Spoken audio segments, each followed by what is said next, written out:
So how would you define yourself as a leader? This was a great question. So for me, it's all about a person who develops a team in order to drive results.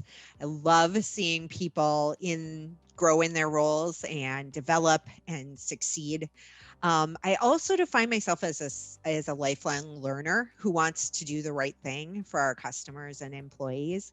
And I understand that we're not going to be perfect along the way, but that we can learn from what our mistakes are and hopefully what other people's mistakes are, to continue to get better and just continue to do better every single day along the way. Now, did you plan to have success? Did you have a plan that you followed? Absolutely not. I absolutely, back to the learner part of this. I've always been striving for how do I get better every day and how do I learn something new? And that's what excites me, is taking on something, learning about it, seeing how I can help, and then moving along. And so I've never seen it as a pinnacle of a particular role or something I'm striving to achieve, but seeing it more as developing skills along the way and then using them in the best way possible, to further the goals of the organization. Okay. Now, if I were to ask, what is your greatest strength or attribute as a leader, what would you say that is? I think it absolutely is people development. I really believe in, first of all, hiring the right people and then empowering them and challenging them, to continue to grow so that they can contribute more. Nothing makes me happier than seeing people that I might have brought into an organization go on to do great things, or someone I've mentored go on to do great things. And I really fully believe you can't accomplish anything in business if you don't have good people around you. If you could go back 10 years, did you have a certain attribute that you have changed compared to how you lead today? 100%. So a couple of things that I identified two things that are very different from 10 years ago. So the first one is patience. I historically wasn't as good at understanding that some things just take time and you have to work a deal. You can't just expect that you can snap your fingers, and just because you want it a certain way doesn't mean that everybody else wants it that way. Then related to that patience piece, and the second thing is taking a bigger picture and taking a longer term view. Because I have a more technical background, it used to be all about just delivering tactical things. But when I learned to step back and say, well, how does this fit into the bigger picture? And how do I really frame this in a more strategic way? That's where I was able to really start to be able to take on different roles within an organization. Now, what motivates you the most as a leader? I'm just really passionate about, the purpose of the organization. And I know it sounds strange. People don't really seem all that passionate about life insurance, but for me, it's more than just the product. And for me, it's about doing the right thing, every day, and feeling like I'm contributing to doing the right thing every day and to helping people succeed. And so, there's times where you just feel like you're banging your head against the wall, but you step back and you say, what is it that bigger picture of the purpose, and how am I helping to accomplish the purpose? And that gives you the ability to kind of step back and say, okay, I'm going to keep pushing at this because I think it's worthwhile. I think it's the right thing to do. Now, in terms of leading your teams and motivating them, do you feel it's changed during the pandemic? So during the pandemic, I would say that it gave us the ability to connect in different ways. And what I've seen is that by being intentional and creating more touch points, that has been really key. I think that when you're communicating more, then you're more on the same page, you trust each other more, and that leads to great things. I also believe that success builds upon itself. And so being able to share those successes starts to create a virtuous cycle where you start to see some good things happening, and then that builds and builds more on each other. And I think that that's been critical as we've been managing through the pandemic. The other thing that I would say is it's given the ability and the necessity to empower people to do different things and to get them give people different roles, and to see some people in the organization take on things that maybe aren't part of their job description. But the pandemic has really caused a lot of people to have to say, okay, we got to have all hands on deck here. And just creating a culture where everybody's willing to pitch in has been a huge part of success during this time. Okay. Now, was there ever a challenge or an obstacle that you faced in your career that you felt was a defining moment for you as a leader? So I would say that the one that comes to my mind is way back at the very beginning of my career, when I made a decision as to coming into the company that I'm still with today. At the time, I wasn't offered the role that I wanted, but I took a look and said that the values of the organization and the culture of the organization was something that I wanted to be part of for the long term. And so I was willing to just come in wherever I could into the organization, even though it wasn't the path that I thought. I was willing to come into the organization in a different spot. And it gave me that sort of next challenge to try to go after. And that's been then a motivating throughout my career. Is it's not about the next position, but it's about how can you continue to grow and continue to think about that next position. But I tell this to everyone that I interview: company's not a good fit unless you align with the values of the organization. And if you don't, you're always going to be beating your head against the wall. And I feel incredibly blessed to have been with an organization for so long where my values do align. And so it was a good decision way back then, and that I maybe didn't even realize at the time. Now, what in your career, the one thing that you would say makes you the most proud as a leader? So I kind of have one that's more tactical, and then that one that is a bigger picture one. And the bigger picture one I've already alluded to. What makes me most proud is when I see someone that I've helped to develop grow into what I believe they could be.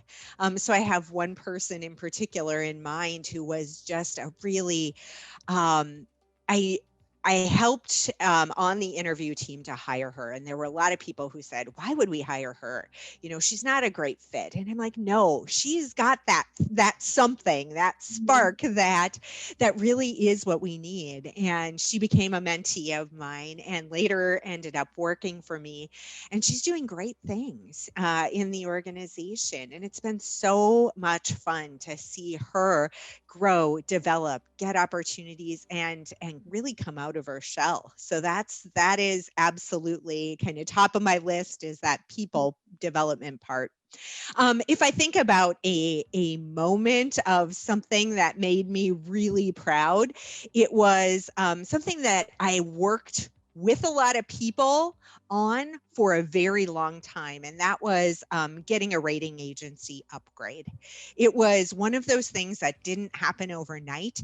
It was one of those things that was, 5+ years in the making, where every single touch point was pushing us towards moving in that direction. It was selling the company to the rating agencies, and it was, working with outside consultants to help us shape what we needed to say. And it was just so gratifying to finally accomplish something that you were working for such a long time, and that it wasn't just me, it was the whole of so many people in the organization, and I got to be part of that with a group that was just as invested in it as I was. Mhm. Yeah. No, I can hear the passion in your voice when you talk about it.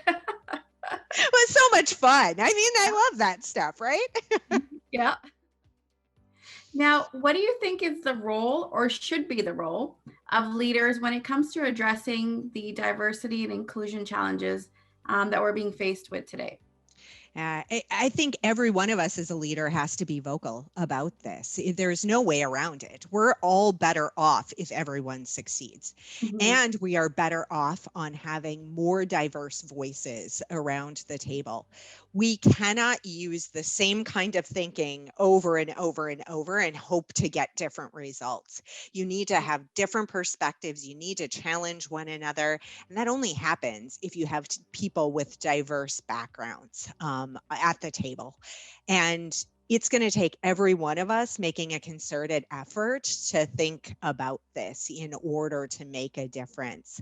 I was listening to a webcast earlier this week, and something really struck me from that webcast, which was, if you come into filling a role and you have the mindset of, well, let me see what the candidate pool is that I can use to fill this role, and then we'll see if it fits from an inclusion or a diversity more of a diversity perspective.